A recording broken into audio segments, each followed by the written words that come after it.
She was 13 years old the night the door closed behind her, not with a slam, but with a quiet finality that hurt more than shouting ever could. There was no suitcase, no dramatic argument, no neighbors watching from their windows, just a thin jacket that didn't belong to her, a school bag with one broken strap, and the knowledge that she was no longer welcome in the only house she had known. Her father had been gone for months by then, his absence still hanging in the rooms like dust that never settled, and without him, the house had changed. The voices were colder, the looks were sharper. The woman who now decided everything spoke calmly when she told the girl to leave, as if this were a small correction rather than a life being pushed off course. "You're old enough," she said. "You'll figure it out." The girl didn't argue. She had learned that arguing only made things worse. She stepped outside barefoot, the wooden porch cold against her skin, and waited for something to happen. Nothing did. The door stayed shut, the house lights stayed on, and the road in front of her stretched out into the dark, quiet, uncaring. She walked without knowing where she was going, past the edge of town, where streetlights thinned and houses turned into silhouettes. The cold crept in slowly at first, then all at once, biting through her sleeves and settling into her bones. Every place she considered stopping felt impossible. The bus shelter smelled of urine and broken glass. The church steps were already occupied by someone older, larger, more desperate.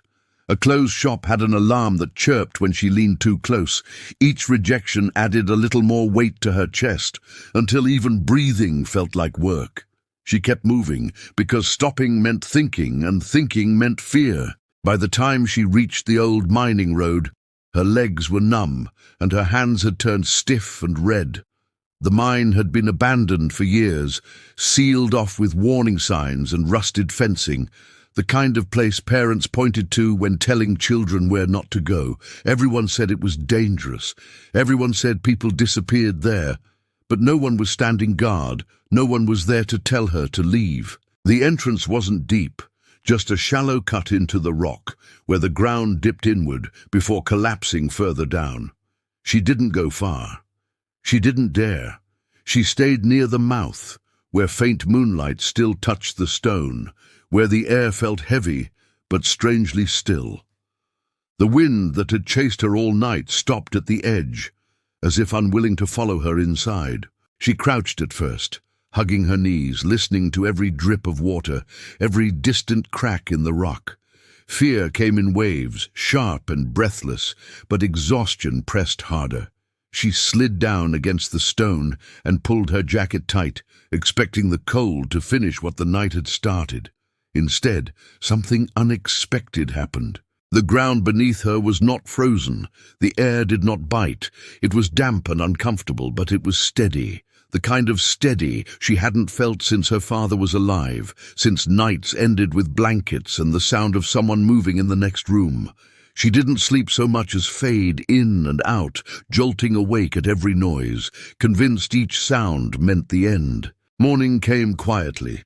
Pale light crept across the rocks, and with it came the reality of what she had done. She had slept in a place people warned others about. She had crossed an invisible line, from child to something else, something unprotected. When she stepped back onto the road, dirt-streaked and stiff, a passing truck slowed. The driver stared. Word spread faster than she expected. By afternoon, people knew. By evening, they were whispering. Some laughed, shaking their heads in disbelief. Others looked at her like she was contagious. "That's the girl," someone said once, not quietly enough. "The one living in the tunnel." She pretended not to hear, but the words followed her everywhere. Still, when the sun dipped and the cold returned, her feet carried her back to the same place. Not because it was safe, not because it was right, but because it was the only place that hadn't pushed her away. And as she sat there again, pressed against the stone, listening to the quiet, she didn't know it yet, but the ground beneath her was about to become the one thing that refused to let her fall. By the third night, The walk to the tunnel no longer felt like an accident. It felt like a decision she made with her feet before her mind could interfere. During the day, she stayed invisible, drifting along the edges of town where no one asked questions and no one offered help. She learned which trash bins behind the bakery were emptied last, which public bathroom locked early, which alley caught the most afternoon sun. Hunger became a dull, constant ache instead of a sharp pain, and the cold settled into her like something permanent.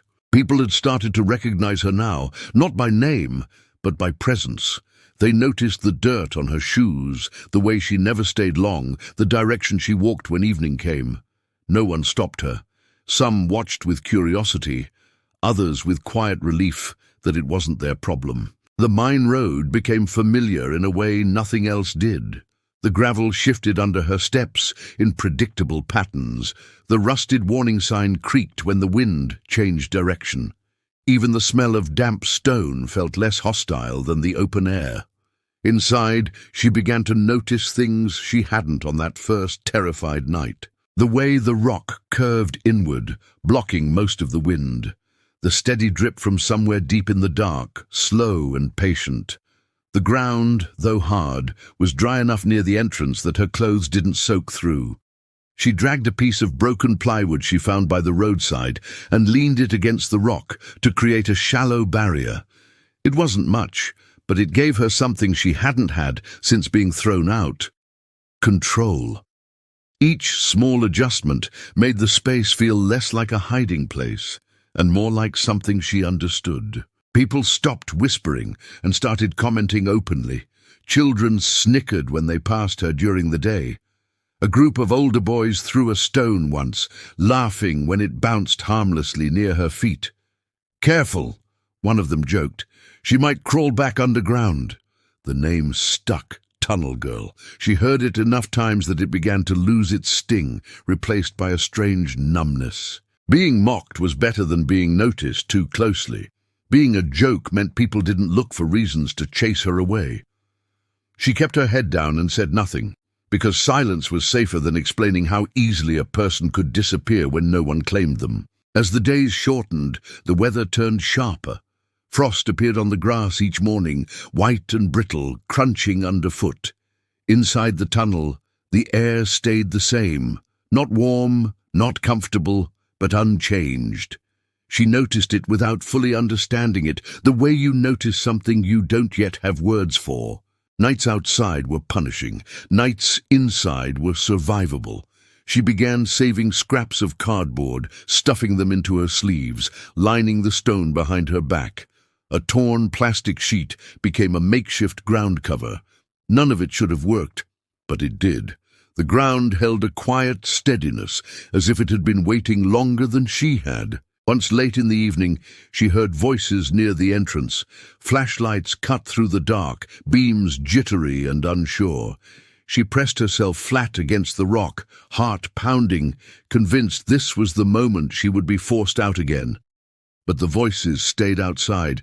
"No way," someone said. "I'm not going in there." The lights moved on. When the darkness returned, it felt deeper than before, but also calmer. For the first time since being kicked out, she realized something that surprised her. The fear wasn't coming from the place she slept. It was coming from everything else. By the end of the week, winter was no longer a rumor. The sky stayed low and grey, and the wind carried a bite that made people walk faster, shoulders hunched, eyes down. At night, she sat against the stone and listened to the world struggle above her. Branches snapping, distant doors slamming, the restless sound of a town bracing itself. Underground, nothing rushed, nothing panicked. The tunnel didn't care who she was or where she came from. It didn't ask her to prove anything, it simply stayed the same. And without realizing it, the girl everyone laughed at for living beneath the ground had found the first place since her father's death that did not demand she leave. Winter arrived not with drama, but with persistence. The cold didn't announce itself in a single storm. It settled in quietly, tightening its grip day after day until even breathing felt heavier. Pipes froze in the older houses at the edge of town. Car engines coughed and failed in the mornings. People complained loudly in shops and quietly in their kitchens, wrapping scarves tighter, stamping their feet, counting the weeks until it might ease. The girl watched all of this from the margins, her world narrowed to the simple math of survival. Where to find something warm? How long she could stay still without losing feeling in her fingers. Which hours of the night were the worst? She noticed, almost by accident, that the tunnel never changed. No matter how sharp the wind became outside, the air inside remained stubbornly steady, like a held breath that refused to be released. At first, she didn't trust it. She kept expecting the cold to break through, to find her the way it always had before. But night after night, it didn't. The ground beneath her stayed firm and dull, not icy, not brittle. The walls held the damp chill of stone, uncomfortable but predictable. It was different from warmth, but it was reliable, and reliability mattered more. She began to pay closer attention, the way people do when they realize something might be important. She noticed where the air moved and where it didn't, where the ceiling dipped low enough to trap heat, where tiny cracks funneled drafts that needed blocking. She packed them with rags, leaves, anything she could find. Each small fix made the space quieter, calmer, more her own. During the day, she scavenged with purpose now. She collected scraps of insulation from a half-renovated house, bits of foam and torn plastic no one wanted. She found an old crate and turned it into a seat, lifting her off the ground just enough to make a difference. Cardboard lined the walls behind her, layered and pressed tight. None of it looked impressive. None of it would have impressed anyone who lived above ground, with heat and light and locked doors. But it worked. When she sat back against the stone at night, she felt something close to relief. Not comfort. Relief. The kind that comes when something stops getting worse. People noticed the weather before they noticed her. Complaints grew louder, tempers shortened. When they saw her moving through town, her jacket patched with tape, her hair tucked under a borrowed hat, they shook their heads in disbelief. "She'll never last," someone said once, loud enough for her to hear. Another laughed, "Living in a hole like an animal." The words should have cut deeper than they did. By then, she had learned that cruelty often came from fear dressed up as certainty. They were afraid of how close she was to the edge, afraid that her survival made their own security feel thinner. She walked past without responding, because explaining would have required them to listen, and listening would have required them to care. One evening, as the temperature dropped faster than usual, she realized something that made her pause just outside the tunnel. Her hands, numb and aching from the walk, began to thaw almost immediately once she stepped inside. The pain that followed was sharp, sudden, and real, but it meant something important. Her body recognized the difference.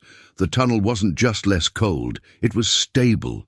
The ground carried its own memory of warmth, stored deep and released slowly, indifferent to storms and seasons. She sat there, breathing in the damp air, and for the first time allowed herself to believe that this place wasn't temporary in the way everything else had been since she was forced out. As the nights grew longer, she began to sleep more deeply, no longer waking at every sound. The steady drip of water became a rhythm instead of a warning. The darkness felt less like a threat and more like a boundary. Outside, the world felt brittle and loud, full of things that broke under pressure. Inside, nothing cracked, nothing rushed. The tunnel didn't care if she was poor or unwanted. It didn't care what people called her. It offered the same thing every night. Consistency, and while the town above her shivered and complained and pretended she didn't exist, the girl living beneath the ground was learning a quiet truth no one else had noticed yet. The place everyone feared and mocked was holding her steady, waiting for the moment when the rest of the world would finally need what it had been offering all along. The winter that followed did not behave like other winters. It lingered, pressed down, and refused to move on. Snow fell once, then again, then again, until the roads narrowed into single, uncertain paths, and the town seemed to shrink inward on itself. Power flickered on and off, each outage lasting a little longer than the last. Houses that had always felt solid began to betray the people inside them. Radiators failed. Space heaters overloaded old wiring. Pipes burst in the night, flooding kitchens that were already cold enough to see your breath. The girl heard about it in fragments during the day, complaints traded like currency in the few places still open, fear leaking through casual conversation. People spoke about the cold as if it were an enemy that had arrived without warning, even though the signs had been there for weeks. One night, the power went out for good. No hum of electricity returned, no lights blinked back on. The town fell into a darkness broken only by flashlights and the dull orange glow of distant emergency flares. The temperature dropped hard and fast, the kind of cold that settles into walls and refuses to leave. Families huddled together, burning through what little fuel they had, counting hours instead of minutes. Phones died. Cars wouldn't start. The roads out became impassable, buried under ice and snow. What had been an inconvenience turned into something heavier, something closer to panic. The girl watched it all from above ground during the day, her face stinging in the wind, before retreating at night to the one place that did not change. Inside the tunnel, the air remained steady, not warm enough to be comfortable, but warm enough to survive. The difference was no longer subtle. It was undeniable. She could feel it the moment she stepped inside, the way her shoulders relaxed without her asking them to, the way her breath slowed. She layered her cardboard more carefully now, blocking gaps she had once ignored. She saved candles and used them sparingly, more for light than heat, the flames steady in the still air. Outside, the wind howled, forcing its way through cracks and seams. Inside, it died at the entrance, unwilling or unable to follow. People who had mocked her began to change their tone, though not yet their words. She overheard conversations that mentioned the old mine with a new kind of curiosity. Someone wondered out loud whether it might be warmer down there. Another dismissed the idea immediately, calling it dangerous, stupid, impossible.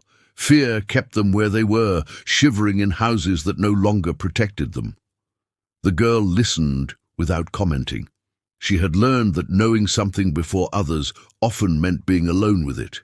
She also knew that the tunnel demanded respect. It wasn't a miracle. It was stable because it was deep, because the ground remembered warmth when the air forgot it. She stayed near the entrance, careful, cautious, aware that survival did not mean recklessness. The cold claimed small things first. Elderly neighbors were moved into single rooms to conserve heat. A family at the edge of town burned through their furniture to stay warm. Emergency services struggled to reach people in time, their vehicles slowed by ice and distance. Each night the town above grew more fragile. Each night the girl sat against the stone and felt the same steady temperature press back against her, unchanged by the chaos outside. She thought about her father then, about how he used to say that the earth held stories older than any house, older than any town. She hadn't understood him at the time. Now, sitting underground while the world above cracked and froze, she began to. Late one evening, as snow fell thick and silent, she heard voices again near the entrance. This time they were closer, sharper, edged with urgency. Flashlights swept across the rocks, less hesitant than before. Someone cursed softly, breath visible in the beam. They were cold, desperate, unprepared. The girl pressed herself into the shadows, heart pounding, unsure of what would happen if they came inside. Outside, the storm swallowed sound and light alike. Inside, the tunnel waited, unchanged, holding its quiet steadiness as the coldest night of the winter closed in on the town above. They came just after midnight, when the cold had settled so deeply into the town that even fear felt slow. The voices outside the tunnel were no longer casual or curious. They were strained, brittle, breaking under the weight of exhaustion. A flashlight beam cut across the entrance and lingered, trembling slightly as the hand holding it shook. Someone slipped on the icy ground and swore under their breath. Another laughed nervously, the sound sharp and wrong in the still night. They hadn't planned to be there, that much was obvious. A stalled vehicle, a wrong turn, a road closed too late, the kind of mistake that became dangerous when temperatures dropped far below what anyone had prepared for. The girl stayed silent at first, pressed back against the rock, her body tense and ready to run if she had to. She watched as 3 figures appeared at the mouth of the tunnel, their outlines stiff and awkward beneath heavy coats. Snow clung to their shoulders and hair, already melting in the air just inside the entrance. One of them stepped forward and froze, confused by the sudden change. "It's warmer," he said, disbelief edging his voice. Another followed, then the third, each of them stopping short, breath hitching as their bodies registered the difference.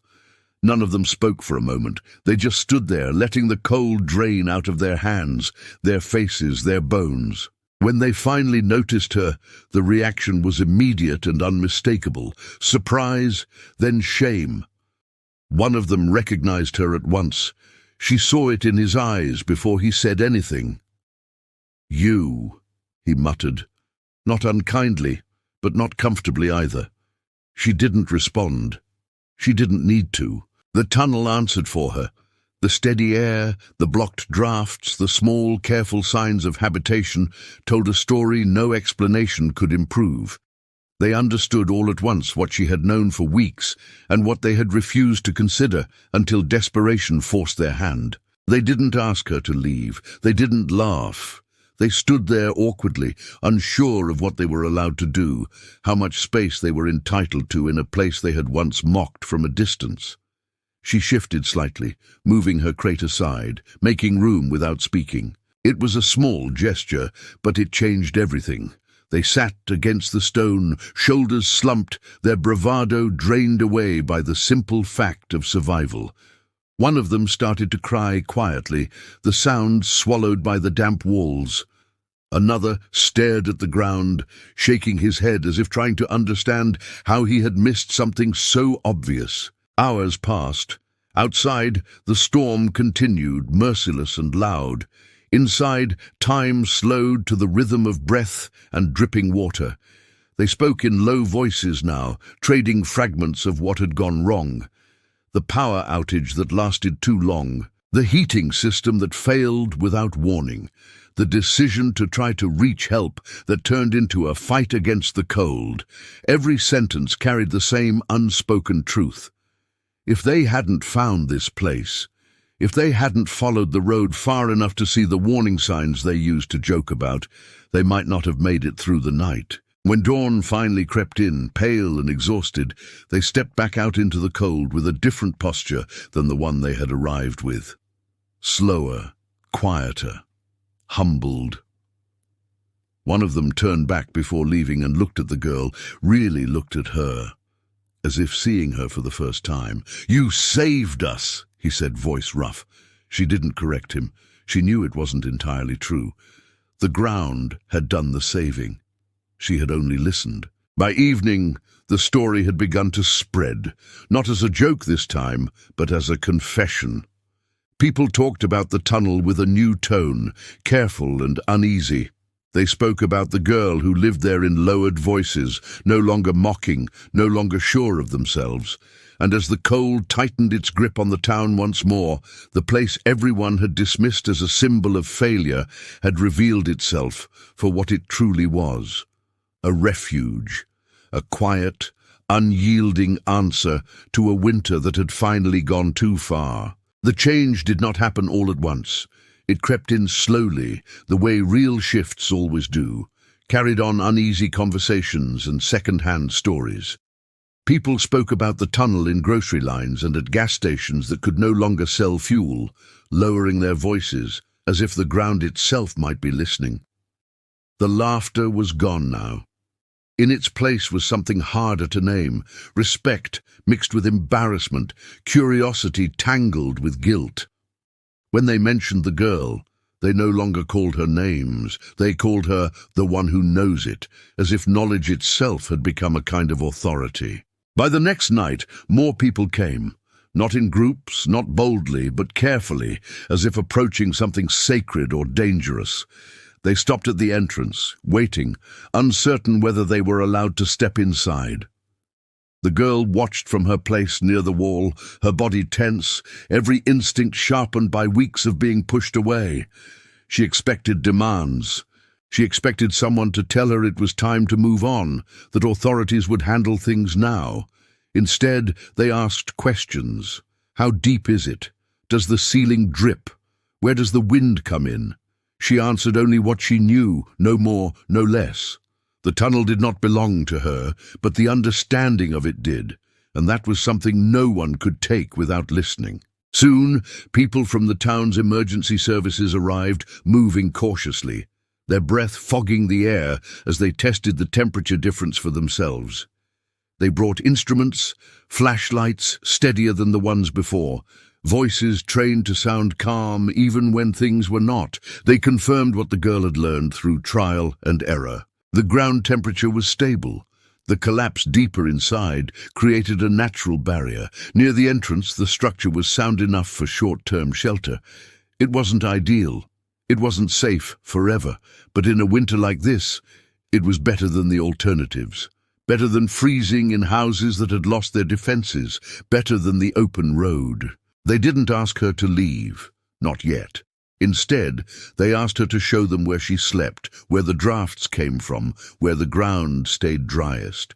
She watched grown adults take notes on things she had figured out with numb fingers and borrowed scraps. For the first time since being forced out of her home, she felt something shift inside her chest. Not pride, something quieter, validation, the strange relief of being believed. Word spread beyond the town. Volunteers arrived with supplies, blankets, thermal mats, proper insulation. The tunnel changed, not in spirit, but in purpose. What had been a single girl's refuge became an organized shelter, carefully limited, carefully monitored. They set rules. They posted warnings. They made it safer without stripping it of what had made it work. Through it all, the girl stayed close, answering questions, guiding placements, reminding them where not to step. No one laughed now. No one looked at her like she didn't belong. When the weather finally eased and the crisis loosened its grip, offers came quietly. A place to stay, help with school, a chance to start again somewhere warmer, safer, more conventional. She listened without interrupting, the way she always had. This time she didn't feel invisible. She understood that what she had found underground was not meant to last forever. It was a bridge, not a destination. And as the tunnel was slowly sealed and marked for emergency use only, she stood back and watched, knowing that the place that had held her when no one else would had already done its work. It had changed how people saw her, and more importantly, it had changed how she saw herself. When the snow finally began to melt, it did not feel like relief so much as release. The town exhaled slowly, cautiously, unsure whether the cold might return if anyone relaxed too soon. Roads reopened in patches. Power lines were repaired one by one. Life crept back toward something resembling normal, though everyone moved with a new awareness of how fragile that normal had been. The tunnel, once avoided and joked about, now sat quietly behind temporary fencing and official signs, no longer forgotten, no longer feared. It had been named, measured, documented, but for the girl, it remained something more personal, something no sign could capture. She no longer slept there. A small room in a heated building felt strange at first, the silence too clean, the walls too thin. At night, she found herself listening for the drip of water, the steady breathing of the ground. Safety, she learned, could feel unfamiliar when it arrived after too long without it. People checked on her now, not constantly, not intrusively, but enough that she noticed. A social worker helped her enroll in school again. Someone donated clothes that actually fit.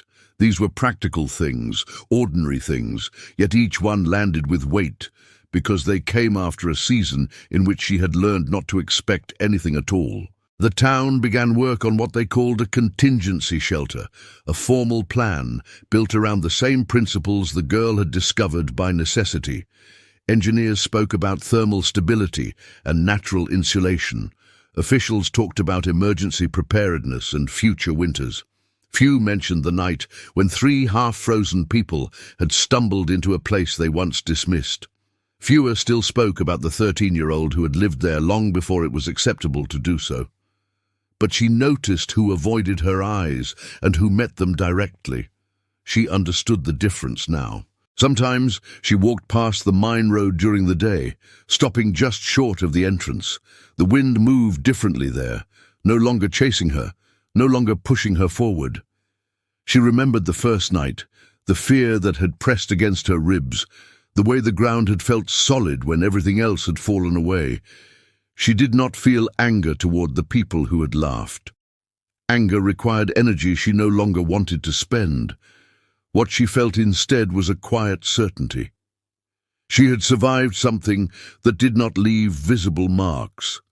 And because of that, she carried herself differently, with a steadiness that did not depend on permission. As spring pushed through the last traces of snow, the town changed in small, permanent ways. People paid closer attention to the edges of things, the old buildings, the forgotten places, the ones no one thought to check until it was too late. The girl changed too.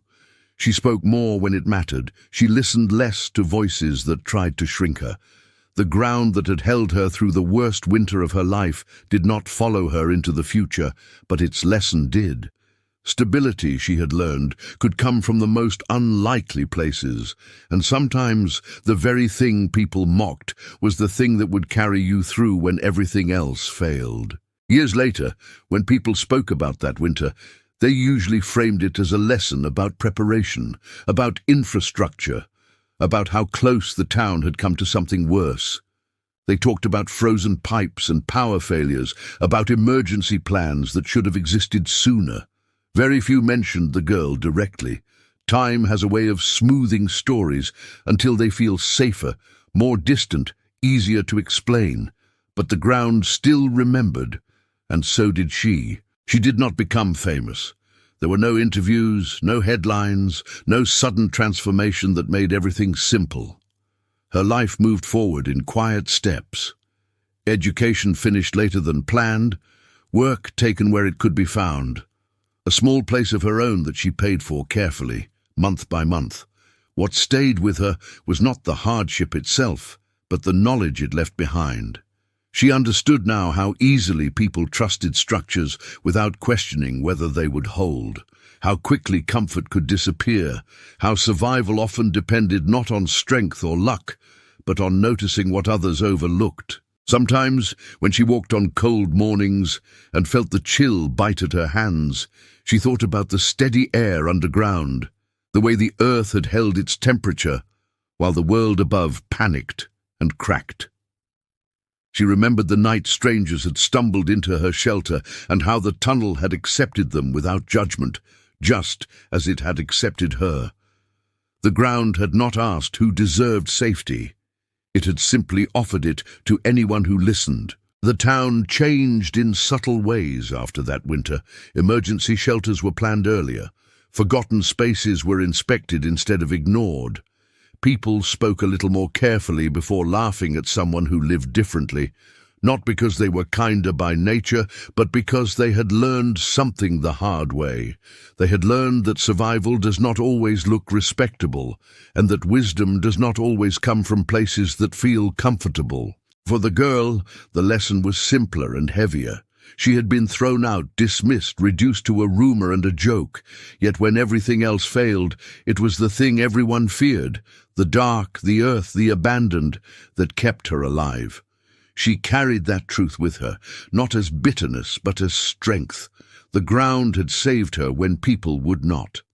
And in doing so, it taught her something she would never forget. Sometimes what holds you together is not what welcomes you, but what refuses to let you fall.